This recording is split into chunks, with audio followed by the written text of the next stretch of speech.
Moi, je suis un enfant de 68, je suis fier de 68. 68 m'a sauvé la vie, c'est pas compliqué.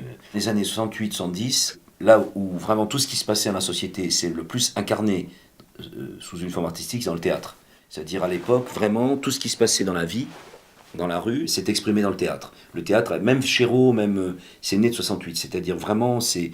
Mais ça a commencé avant.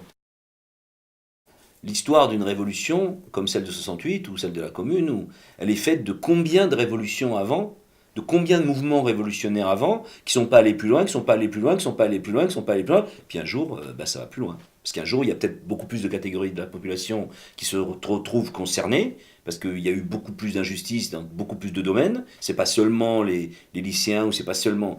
Et puis un jour, c'est la société qui s'embrase. Non, non, moi je crois pas qu'on va continuer inexorablement vers une soumission de plus en plus grande à la loi du marché. Je crois pas. C'est pas possible. Et c'est pas vrai que ça peut pas arriver. C'est l'histoire de France. C'est l'histoire du progrès social en France. C'est des révolutions qui ont fait le progrès social. C'est pas des négociations progressives syndicales.